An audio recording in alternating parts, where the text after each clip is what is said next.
welcome to all our viewers in Nigeria and around the world to Global TV Midday News in Nigeria's capital, Abuja.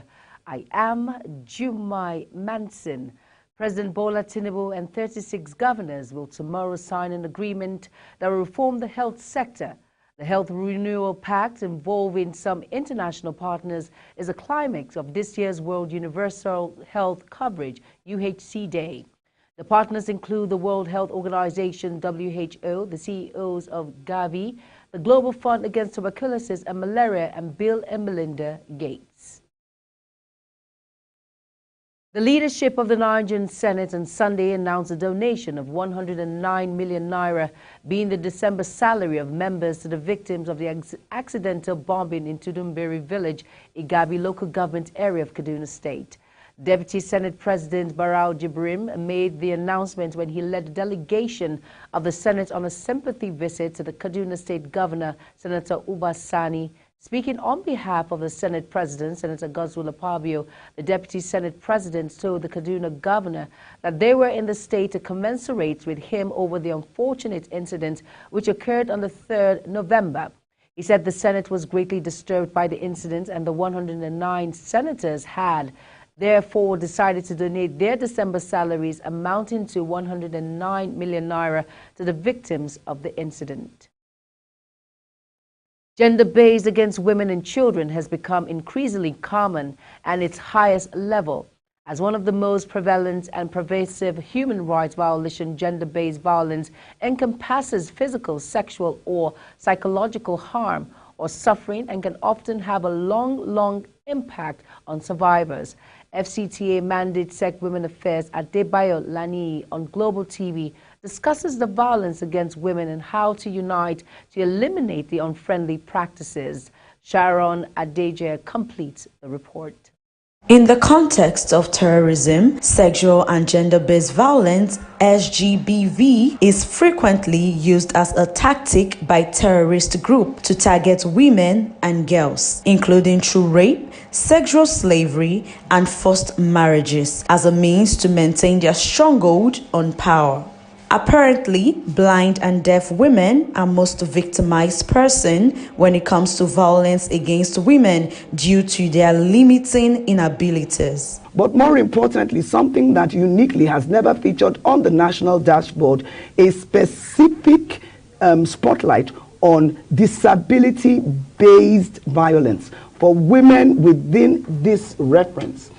The most raped demographic of women in the world are deaf and dumb women because they cannot call out, they can't make the noise. But please, everyone, understand when you see anyone doing this, they are crying out for help.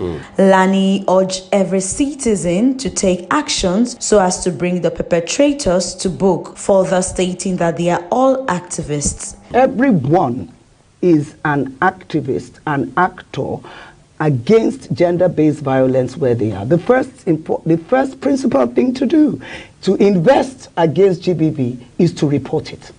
Perpetrators are people who are most likely sick and needs treatment. Objectively speaking, Lani further stated that most of the perpetrators are depressed and are acting based on traumatic experiences, thereby replicating it in the lives of their victims. Perpetrators are sick people. When I say this, I don't mean it as an insult, saying, oh, you're sick, like I'm using an abusive term of reference. Mentally, something has happened. They are ill. So on a level, they need help. They need real help. They need to be treated. It's a disease. Training the victims and girl child with skills with aims to make them see their worth rather than an instrument for violation. Every woman you empower or you endow with a social opportunity that you give, and like for me, the emphasis of the mandate in the FCT for women is not about palliatives and poverty alleviation. It's about opportunity and wealth creation. Sharon Ajay reporting for Global TV News. The Minister of Education, Tahir Mamman, has said that the federal government will reposition the National Examination Council and other examination bodies in the country in line with President Bola Tinubu's plan to revive the entire education sector to achieve quality education. The minister made this known at the commissioning of examination logistic vehicles, NECO data and scanning centers, among other projects, as well as presentation of staff productivity towards award held at the headquarters of the National Examination Council, Emina, Niger State. Represented by the Permanent Secretary, Andrew Adejo, the minister said there was need to strengthen the examination bodies in the country to achieve proper assessment and performance of students at the basic level of education. He said improving on the basic level of education was critical for survival of the entire education sector, calling for maximum support from stakeholders to achieve results.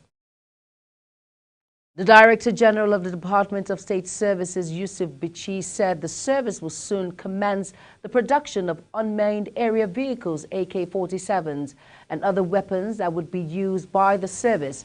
Bichi said this is to reduce the heavy reliance on foreign countries for weapons and the huge resources for the procurement of such weapons. Bichi spoke at the graduation of the Executive Intelligence Management Course 16 participants in Abuja.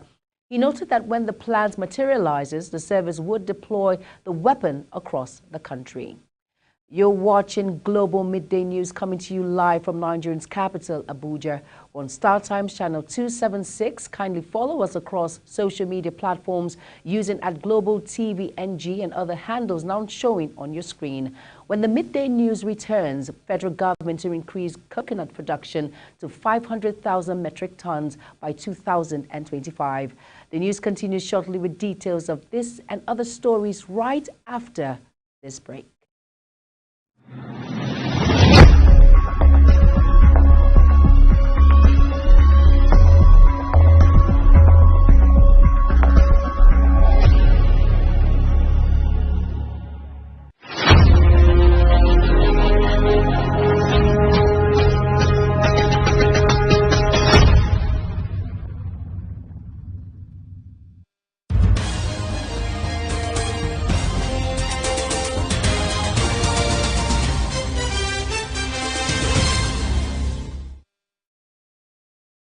You're welcome back, and if you're just tuning in, you're welcome to Global TV News.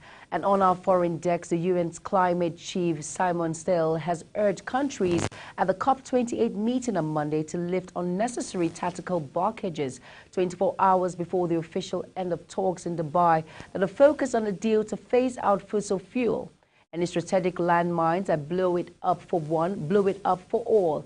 He told reporters he urged countries to remain ambitious as they seek a way to preserve the goal of checking global warming at no more than 1.5 degrees Celsius above pre-industrial levels. Talks have intensified over calls to phase out fossil fuel, the top culprit in the planet's worsening crisis, but oil producers led by Saudi Arabia have put up tough resistance. Egyptians are heading to the poll on Sunday to vote in a presidential election overshadowed by the war in Gaza and a severe domestic economic crisis. The election will take place over 3 days until Tuesday, with incumbent President Abdel Fattah al-Sisi widely expected to win a third term in office. Regardless of growing discontent with soaring inflation at home, al-Sisi has regained some popular support as many Egyptians agree with his warnings against feared displacement of Gazans to neighboring Egypt amid the ongoing Israeli onslaught.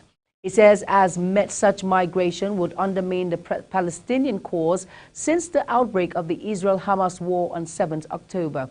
Al-Sisi has also cautioned that displacing Palestinians to Egypt would turn the Sinai Peninsula into a launch pad for attack against Israel. Besides Al-Sisi, 3 other candidates are running for office. Al-Sisi, an ex-military chief, did not give any campaign interviews, but his diplomatic engagements on Gaza have largely served that purpose. In business, Nigeria recorded a foreign trade surplus of 1.89 trillion naira in the third quarter of 2023, surpassing the 708.9 billion trade balance in Q2 2023 and overturning the deficit of 409.4 billion naira record in corresponding period of 2022. This represents the fourth consecutive quarter of positive international trade balance for Nigeria, bringing the aggregate balance to a surplus of 3.52 trillion naira in the first 9 months of 2023.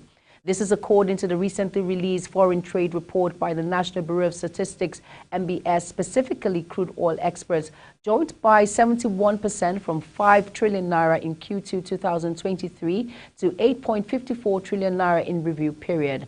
Between January and September this year, Nigeria has made 19.7 trillion naira from the exportation of crude oil compared to 16.2 trillion naira as of the same period in 2022. Interestingly, the 8.54 trillion naira in Q3 2023 represents the highest on record based on nairalistic data. However, despite this improvement, the breakdown of Nigerians' export components paints a rather grim picture of the nation's trade economy and the manufacturing sector specifically. The federal government has decided to waive custom duty and value-added tax, VAT, on the importation of liquefied petroleum gas, LPGs, also known as cooking gas, and its associated equipment. This action aims to bring down the cost of cooking gas across the country.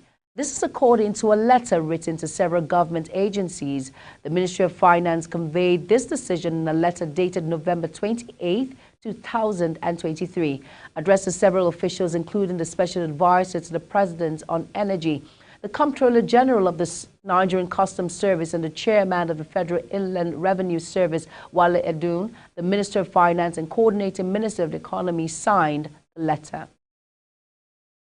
The federal government has revealed that it is working towards increasing the country's current production level of coconut from 224,186 metric tons to 500,000 metric tons by 2025. The Minister of Agriculture and Food Security, Abubakar Kyari, discloses during the 2023 10th International Coconut Festival, Agun Fest, held in Badagry, Lagos. The minister, who noted that Nigeria was presently ranked 19th in the world among coconut-producing countries, said that increasing Nigerians' production level of coconut is capable of making a great economic impact on the country. The federal government is planning to rehabilitate and construct 1,925 roads and highways across the country in the 2024 budget proposal. According to findings, the government also allocated 548.56 billion naira for road construction in 2024, with the east-west of Benin-Akure roads getting 2 billion naira and 3.75 billion naira respectively. This is, however, separate from the 288.44 billion naira allocated for the modernization of 329 roads and bridges in the 2023 supplementary budget. The road projects to be executed under the Ministry of Works also indicated the provision of 105 billion naira for the removal of overgrown vegetation on some federal roads. Meanwhile, the Ministry of Works has instructed contractors who are being owned to approach the ministry with all relevant documents between December 12th and December 22nd, 2023. And now in sports, England supporters may be banned from drinking beer at the Euro 2024 opener in Germany next year. A top officer in charge of policing has warned. Peter Booth, the security operations director of the Three Lions' first match against Serbia in Galatasaray, is determined to stop boozing inside the stadium and in public areas of the city, and has also warned he will send those misbehaving home. Gareth Southgate said will begin the tournament at Selk's 62,000 capacity Valentine's Arena and could return there should there any progress as group winners. The top talking Booth will be in overall charge of both fixtures and responsible for ensuring crowd safety, with alcohol sales currently firmly on his hit list. Jude Bellingham made it 16 goals in 18 games in all competitions, but it was not enough to prevent Real Madrid dropping 2 points away at Manuel Pellegrini's Betis. Birmingham's league record is now 12 goals in 14 games, identical to Cristiano Ronaldo in his first season. He is company of some of the greatest strikers in the history of La Liga, but he didn't end up on the winning side because Artur Rebel equalized with a shot from distance. Madrid had to wait until minute 53 to open the scoring, and when they did, it was Bellingham picking the lock at Betis' defense. finishing a move. This was subtly from the start to finish. That's it on Global Midday News. We're on Star Times Channel 276. Kindly follow us across our social media platforms using @GlobalTVNG and other handles now showing on your screen.